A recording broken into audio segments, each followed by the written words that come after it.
ಪ್ರಿಯ KS ಸ್ಪರ್ಧಾರ್ಥಿಗಳೇ,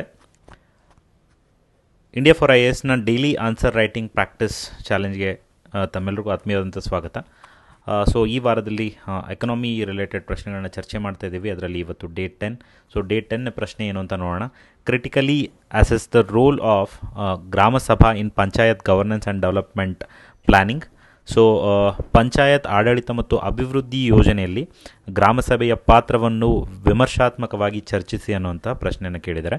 so 10 ಮಾರ್ಕ್ಸ್ಗೆ ಕೇಳಿರುವಂಥ ಪ್ರಶ್ನೆ.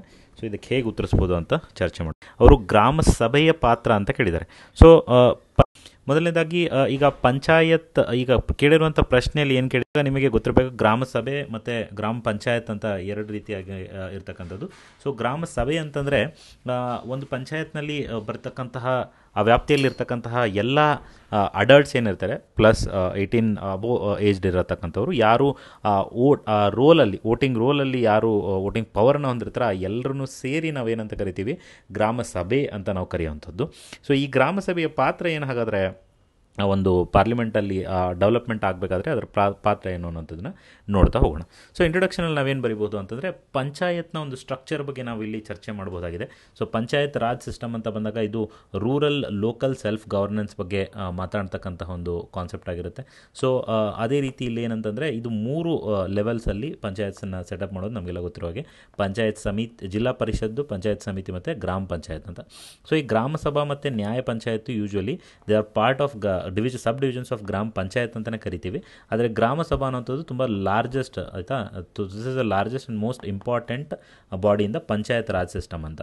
So ಯಾಕೆ ನಾನು ಆಗಲೇ ಹೇಳಿದಂಗೆ ಎಲ್ಲ ಅಡಲ್ಟ್ಸ್ ಏನು ಆ ಗ್ರಾಮ ಪಂಚಾಯತ್ಗೆ ಸಂಬಂಧಪಟ್ಟಿರ್ತಕ್ಕಂಥ ಎಲ್ಲ ವಯಸ್ಕರು ಏನಿರ್ತಾರೆ ಈ ಗ್ರಾಮ ಸಭೆಯ ವ್ಯಾಪ್ತಿಯ ಒಳಗಡೆ ಬರ್ತಕ್ಕಂಥವ್ರು. ಈ ಗ್ರಾಮ ಸಭೆ ಬಗ್ಗೆ ಮೊದಲನೇದಾಗಿ ಕೆಲವೊಂದಿಷ್ಟು ಚರ್ಚೆನ ಮಾಡ್ತಾ ಹೋಗೋಣ. So it's a legal general assembly of all adult residents in a village or group of villages is known as gram sabha. ನಾನು ಆಗಲೇ ಚರ್ಚೆ ಮಾಡಿದ್ದೀನಿ. According to 73rd amendment, so 73ನೇ ತಿದ್ದುಪಡಿಯ ಪ್ರಕಾರ ನಾವು ನೋಡೋದಾದರೆ ಸ್ಟೇಟ್ ಲೆಜಿಸ್ಲೇಚರ್ ಏನಿದೆ, ರಾಜ್ಯ ಸರ್ಕಾರ ಏನಿದೆ, ಒಂದು ಗ್ರಾಮ ಸಭೆಯ ಅಧಿಕಾರಗಳು ಏನಿದ್ದಾವೆ, ಅದರ ಪವರ್ಸ್ ಏನು, ಫಂಕ್ಷನ್ಸ್ ಏನು ಅನ್ನೋದನ್ನು ರಾಜ್ಯ ಸರ್ಕಾರ ನಿರ್ಧಾರ ಮಾಡುತ್ತೆ.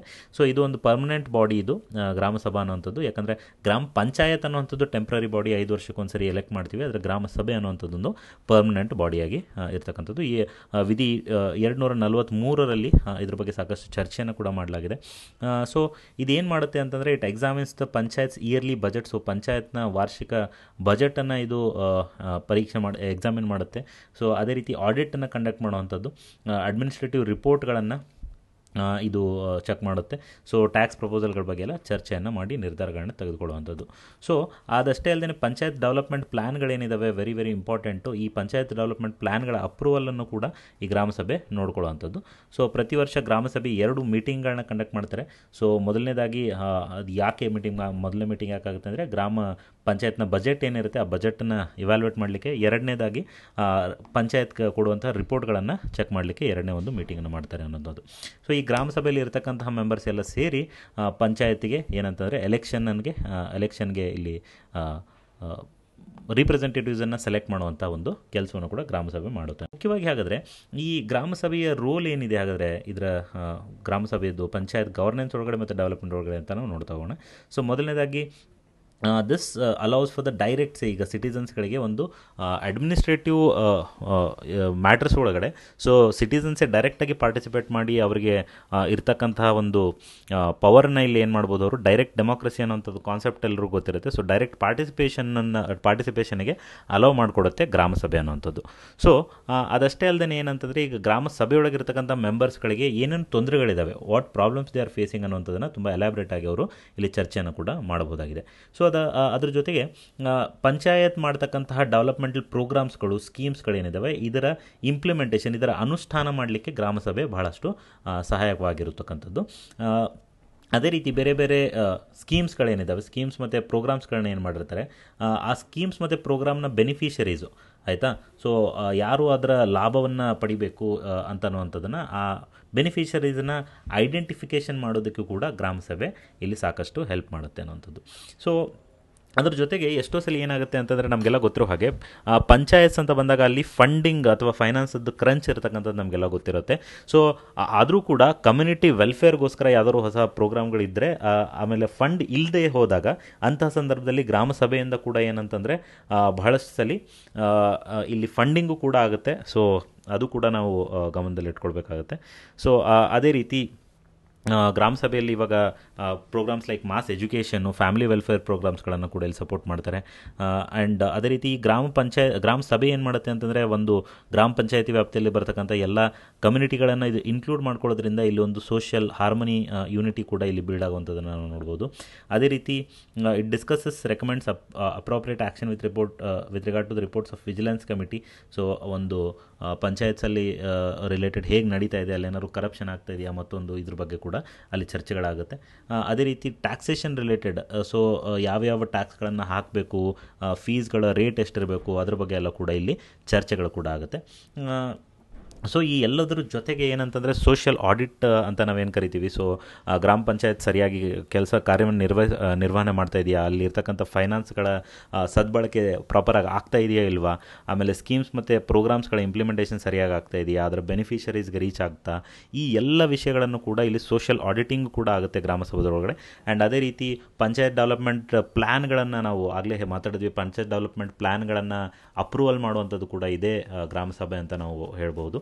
ಸೊ ಇಷ್ಟೆಲ್ಲ ರೋಲ್ಗಳನ್ನು ಏನಂತಂದರೆ ಗ್ರಾಮಸಭಾ ಮಾಡ್ತಕ್ಕಂಥದ್ದು. ಗ್ರಾಮಸಭಾದ ಮೋಸ್ಟ್ ಇಂಪಾರ್ಟೆಂಟ್ ಫೀಚರ್ನ ನಾವು ನೋಡೋದಾದರೆ ಇಟ್ಸ್ ಲೈಕ್ ಏನಂತಂದರೆ ಡೈರೆಕ್ಟ್ ಡೆಮೋಕ್ರಸಿ ಅಂತ ನಾವೇನು ಹೇಳ್ತೀವಿ. ಅಲ್ಲಿರ್ತಕ್ಕಂಥ ಸಿಟಿಸನ್ಸ್ಗಳಿಗೆ ಒಂದು ವಾಯ್ಸ್ ಇರುತ್ತೆ. ಸೊ ಅವರ ಮಾತನ್ನು ಇಲ್ಲಿ ಪ್ರಸ್ತಾಪಪಡಿಸಲಿಕ್ಕೆ. So that is the beauty of the gram sabha ಅಂತ ನಾವು ಮಾಡ್ಬೋದು. ಇನ್ನು ಕನ್ಕ್ಲೂಷನ್ ನಾವು ನೋಡೋದಾದರೆ gram sabha definitely it's a democratic institution ಮತ್ತು at the grass root level ಪ್ರತಿ ಹಳ್ಳಿಗಳಲ್ಲಿರ್ತಕ್ಕಂಥದ್ದು. So it is very important that gram sabha functions effectively so that it will ensure transparency, accountability in the public participation ಅನ್ನುವಂಥದ್ದು. ಸೊ ಹೀಗೆ ಈ ಒಂದು ಗ್ರಾಮಸಭಾದ roll ಏನಿದೆ ಒಂದು ಪಂಚಾಯತ್ನ ಡೆವಲಪ್ ಆಗಬೇಕಾದ್ರೆ ಅಂತನ್ನುವಂಥದ್ದನ್ನು ನಾವು ಸಾಕಷ್ಟು ಚರ್ಚೆನೇ ಮಾಡಿದ್ದೀವಿ.